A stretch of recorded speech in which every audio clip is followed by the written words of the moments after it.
So good morning all of you. My name is Amir and we are conducting lectures on behalf of Justice IAS Academy. So మనము paper 3 group 1 main APPSC ఎగ్జామ్కి సంబంధించింది అనేక lectures చేసాము. దాంట్లో భాగంగానే ఈరోజు మనము దట్ ఈస్ చాప్టర్ నెంబర్ 12కి వెళ్దాం. చాప్టర్ నెంబర్ 12లో మీరు బేసిక్గా అబ్జర్వ్ చేయాల్సింది ఏంటంటే కొంచెం ఇక్కడ డిఫికల్ట్ టాపిక్ ఉంది. ఓకే, కాకపోతే అండర్స్టాండ్ చేసుకుంటే చాలా ఈజీ. ప్లస్ చూడండి ఒకసారి, understanding the harmony in existence human relationships in the society and in the nature. అంటే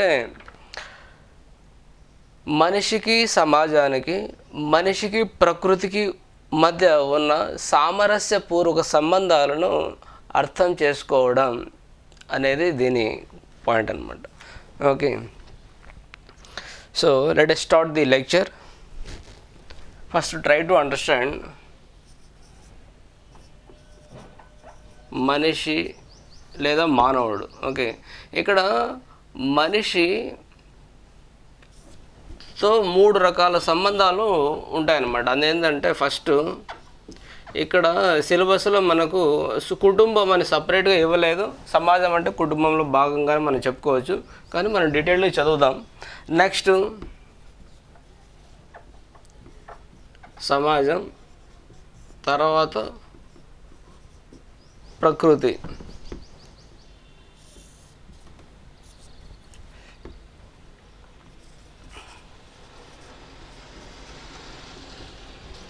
మీరు ఈ కాన్సెప్ట్ని అర్థం చేసుకుంటే ఆన్సర్ చాలా ఈజీగా రాయగలరు. ఎలాగో చూడండి. ఫస్ట్ క్వశ్చన్, మన టాపిక్ ఏం చెప్తుందంటే మనిషికి సమాజానికి మనిషికి ప్రకృతికి మనిషికి కుటుంబానికి మధ్య సామరస్యపూర్వక సంబంధాలను ఏ విధంగా అర్థం చేసుకోవాలి. ఓకేనా, వెరీ క్లియర్. నెక్స్ట్ దీన్ని మనం ఎలా చదువుతామంటే సామరస్యపూర్వకం అంటే ఏంటి, ఎలాంటి సంబంధాలు, కుటుంబం అంటే ఎవరు, ఓకే, తర్వాత కుటుంబంతో సామరస్యపూర్వక సంబంధాలు ఎలా నిలబెట్టుకోవాలి, ఎలా నిర్వహించాలి, ఒకవేళ నిర్వహించకపోతే వచ్చే పరిణామాలు ఏంటి, తర్వాత చక్కని సామరస్యపూర్వక సంబంధాలు కుటుంబంతో మనిషి కలిగి ఉండాలి అంటే ఏం చేయాలి, ఈ స్ట్రక్చర్ మనం చదువుతాం అనమాట. Very clear. సో ఇదే స్ట్రక్చర్ అన్నిటికీ ఫాలో అవుతాం అనమాట. మళ్ళీ మనిషికి ప్రకృతి మధ్య సామరస్యపూర్వక సంబంధాలు ఎందుకు ఉండాలి, ఇటీవల ఎందుకు లోపిస్తున్నాయి, దాని కారణాలు, తర్వాత మనిషికి ప్రకృతికి మధ్య సామరస్యపూర్వక సంబంధాలని ఏ విధంగా పెంపు చేయాలి అనేది మనం టాపిక్ అనమాట. మీకు ఎగ్జామ్లో క్వశ్చన్ కూడా ఇలాగే అడుగుతాడు. Very clear. సో ఫస్ట్ మనం ఏం చదువుదామంటే మనిషికి కుటుంబం మధ్య సామరస్యపూర్వక సంబంధాల గురించి మనం స్టడీ చేద్దాం. తర్వాత రిమైనింగ్ మనం డిస్కస్ చేద్దాం. ఓకే, మన స్ట్రక్చర్ ఎలా ఉంటుందంటే ఏ టాపిక్ అయినా కూడా మనిషి కుటుంబంతో సామరస్యపూర్వక సంబంధాలు, ఓకే, తర్వాత దాని అవసరం ఏంటి,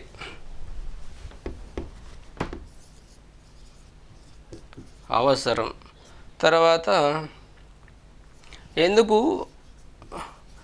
క్షీణిస్తున్నాయి, నెక్స్ట్ లోపిస్తున్నాయి, సామరస్యపూర్వ సంబంధాలు కుటుంబంతో లోపిస్తున్నాయి, తర్వాత సూచనలు ఎప్పట్లాగే ఉంటుంది. ఈ స్ట్రక్చర్తోనే మనం అన్నీ నేర్చుకుంటాం. Very clear. ఏంటది, మనిషి కుటుంబంతో సామరస్యపూర్వక సంబంధాలు అంటే ఏంటి, తర్వాత ఎందుకు ఉండాలి, ఒకవేళ లోపిస్తే ఏం జరుగుతుంది, తర్వాత మనిషికి కుటుంబానికి మధ్య చక్కని సామరస్యపూర్వక సంబంధాలు ఉండాలంటే ఏం చేయాలో సూచనలు చెప్పడం. ఇది స్ట్రక్చర్ అనమాట. క్వశ్చన్ ఇదే అడిగినా మీరు ఇవన్నీ కవర్ చేస్తూ ఆన్సర్ రాస్తే sufficient. So first go for number 1. First సామరస్యం అంటే ఏంటి? సామరస్యం అంటే మనిషికి కుటుంబ సభ్యులతో ఎటువంటి గొడవలు కొట్లాట్లు లేకుండా కలిసిమెలిసి అనురాగం ఆప్యాయతతో సహాయ సహకారాల ద్వారా కలిసి మెలిసి ఉండడం వాళ్ళతో అనేది దీని డెఫినేషన్ అనమాట. సామరస్యపూర్వక సంబంధాలు అంటే ఇచ్చిపుచ్చుకోవడం కాదు, ఇచ్చిపుచ్చుకోవడం, ప్రేమ, ఏవైనా సరే మనిషి కుటుంబంతో చక్కని కుటుంబం అంటే మళ్ళీ ఎవరు వస్తారు? వెరీ సింపుల్, చిల్డ్రన్స్, తర్వాత తల్లిదండ్రులు, చిల్డ్రన్స్, తర్వాత మళ్ళీ పెద్ద కుటుంబం అయితే కోడళ్ళు, మనవరాండ్రు, తర్వాత చాలామంది వస్తారనమాట. ఓకే, ఇది నెక్స్ట్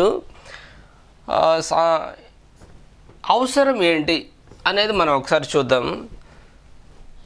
సాధారణంగా మనిషి కుటుంబంతో చక్కని సంబంధాలు నిర్వహించడం ద్వారా కుటుంబంలో శాంతి నెలకొంటుంది. Very important. ఓకే, నెక్స్ట్ కుటుంబంలో శాంతి నెలకొనడం ద్వారా ఎవరి మధ్య గొడవలు ఉండవు, ఎవరి పనులు వాళ్ళు చక్కగా నిర్వహించుకుంటుంటారు. తర్వాత సహాయ సహకారాలు ఉంటాయి, అంతా ఒకటి. తర్వాత నెక్స్ట్ ఇంపార్టెన్స్ ఏంటంటే పిల్లలను క్రమశిక్షణతో పెంచడం జరుగుతుంది. తర్వాత వాళ్ళే దేశ గొప్ప పౌరులుగా తీర్చిదిద్దబడేది కుటుంబంలోనే. అది కుటుంబంలోని పాత్ర. అందుకనే మనిషికి కుటుంబంతో చక్కని సామరస్యపూర్వక సంబంధాలు ఉండడం వలన పిల్లలు క్రమశిక్షణ గల దేశ పౌరులుగా తీర్చిదిద్దబడతారు. తర్వాత పెద్దలను అంటే పేరెంట్స్, ముసలి వాళ్ళను చక్కగా చూసుకునే కుటుంబం ఉంటుంది. ఓకే, సో తర్వాత అనురాగం, ఆప్యాయత, ప్రేమ ఇలాంటి ఉండడం వల్ల ఇలాంటి కుటుంబంలోని సభ్యులే సమాజంలోని సభ్యులు కనుక సమాజంలో శాంతి నెలకొనడానికి, సహాయ సహకారాలు అందించడానికి కుటుంబం గొప్ప పాత్ర పోషిస్తుంది. ఇది మనకు బెనిఫిట్ అనమాట. సో మనకు మనిషి కుటుంబంతో చక్కని సంబంధాలు లేదా సామరస్యపూర్వక సంబంధాలు ఉంటే శాంతి నెలకొంటుంది, ఆనందం ఉంటుంది. తర్వాత అది ఆటోమేటిక్గా సమాజానికి, దేశానికి బెనిఫిట్ అనమాట. ఓకే, నెక్స్ట్ ఇలాగా ఈ చక్కని సంబంధాలు నెలకొనడంలో కుటుంబ పెద్ద ప్రముఖ పాత్ర పోషిస్తాడు. ఓకే, ఎందుకంటే చిన్నప్పటి నుంచి విలువలతో పెంచడం, క్రమశిక్షణను అలవాటు చేయడం, కుటుంబ సభ్యులను అందరినీ సమానంగా చూడడం, అందరి హక్కులను గౌరవించడం, నాకు చిన్నోడు, పెద్దోడు, తర్వాత రెండో భార్య కొడుకు, మూడో భార్య కొడుకు, ఇటువంటి తేడాలు ఏమీ లేకుండా అందరినీ సమానంగా చూసే కుటుంబ పెద్ద. ఓకే, ఆస్తులను అందరూ సమానంగా పంచడం ద్వారా ఓకే కుటుంబం పెద్ద ప్రముఖ పాత్ర పోషిస్తాడు. ఓకే, నెక్స్ట్ కుటుంబంతో సామరస్యపూర్వక సంబంధాలు లోపిస్తే ఏం జరుగుతుంది? సేమ్ దీనికి రివర్స్ అవుతుంది అంతే. కుటుంబంలో శాంతి ఉండదు, అశాంతి నెలకొంటుంది. ఒకరి మీద ఒకరికి అసూయ, ద్వేషం ఇలాంటివి పెరిగిపోతాయి. ఎందుకంటే ఆస్తుల పంపకాల విషయంలో అంతా చిన్న కొడుకే రాయించారు, పెద్దలుడికే రాయించారు, ఇలాంటి గొడవలు. సో ఇట్లా అనేక విషయాల మీద తగాదాలు, గొడవలు వచ్చాయి. తర్వాత పిల్లలు తల్లిదండ్రులు నమ్మరు, తల్లిదండ్రులు పిల్లలు నమ్మరు. ఇలాంటి డిస్ట్రస్ట్ అనేది, అపనమ్మకం అనేది ఉంటుంది. భార్యాభర్తల మధ్య అయితే చెప్పనవసరమే లేదు. వాళ్ళ ప్రతి నిమిషం భార్య ప్రవర్తనను లేకుంటే భర్త ప్రవర్తనను అనుమానంతో చూడడం, వాళ్ళు లేని సందర్భాల్లో సెల్ ఫోన్లు చూడడం, ఇలాంటి అనుమానాలకు దారితీసి తర్వాత ఇది అక్రమ సంబంధాలు, తర్వాత మళ్ళీ కుటుంబ హింస, కోర్టు కేసులు, తర్వాత మర్డర్లు కూడా జరుగుతూ ఉంటాయి, సూసైడ్లు, ఇవన్నీ కారణం అనమాట. ఇదంతా కుటుంబంలో అశాంతి నెలకొంటుంది. తర్వాత కుటుంబాలు విచ్ఛిన్నమైపోతాయి. ఇలాంటి ప్రమాదాలు ఉంటాయి అన్నమాట. అందుకని మనిషి కుటుంబంతో చక్కని సామరస్యపూర్వక సంబంధాలు కలిగి ఉంటే శాంతి ఉంటుంది, లేకుంటే ఇలాంటి ప్రమాదాలు ఉంటాయి. తర్వాత ఇలాంటి కుటుంబంలో పుట్టి పెరిగిన పిల్లలు కూడా సరైన క్రమశిక్షణ అలవడదు కనుక వాళ్ళు రౌడీలు గాను, గుండాలు గాను తయారవుతారు. లేదంటే యాంటీ సోషల్ ఎలిమెంట్స్ అంటుంటాం, అలా తయారవుతారు.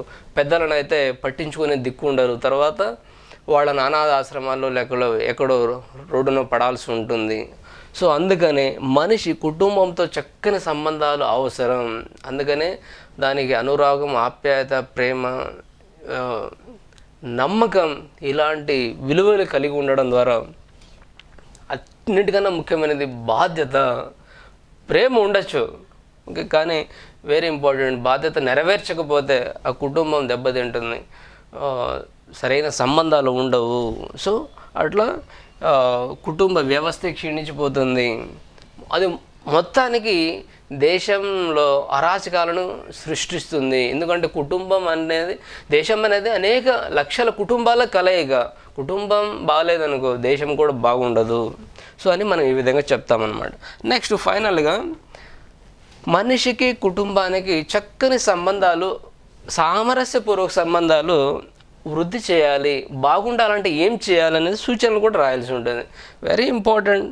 ఎందుకంటే ఇవన్నీ చెప్పిన తర్వాత మళ్ళీ బెస్ట్ ఏంటంటే ఇక్కడ సంబంధాలు నిర్వహించడంలో కుటుంబ పెద్ద ఎలా ప్రముఖ పాత్ర పోషిస్తాడో ఇక్కడ కూడా అదే పాత్ర పోషించాలి. ఏంటి, మన ఎక్కడైనా కుటుంబంలో సమస్యలు ఎక్కడ మొదలవుతాయంటే అసమానత అనే చోట మొదలవుతాయి అన్నమాట. అంటే కొంతమందికి అధిక ప్రాముఖ్యం, కొంతమంది బేసిక్గా ఆస్తుల పంపకాల విషయంలో, లేకంటే ప్రేమ విషయంలో కూడా కావచ్చు. కొంతమందిని ప్రేమగా చూడడం, కొంతమందికి దూరంగా పెట్టడం, విచక్షణ ఇలాంటివి కుటుంబ పెద్ద చేయకూడదు. కాబట్టి కుటుంబ పెద్ద అందరినీ సమానంగా చూడాలి. చిన్న కోడలు, పెద్ద అల్లుడు ఇలాంటి ఎటువంటి తేడాలు లేకుండా.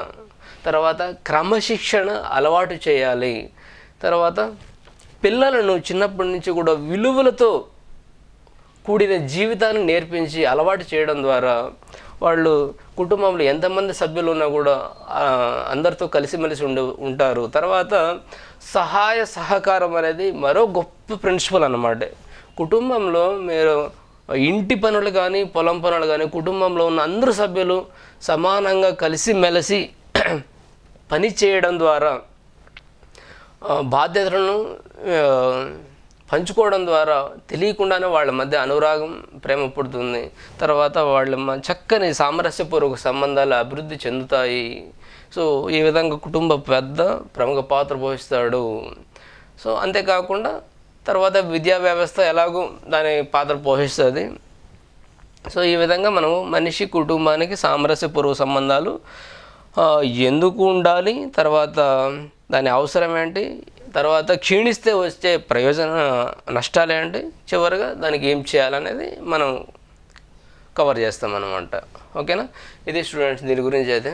సో నెక్స్ట్ వేరే టాపిక్ ఏంటంటే సమాజంతో ఎలాంటి సామరస్యపూర్వక సంబంధాలు ఉండాలి, అవ్వకపోతే ఏమవుతుంది. తర్వాత ప్రకృతితో. మనం ఇదే లెక్చర్ని ఇంకో వీడియోలో చేద్దాం. Just minute.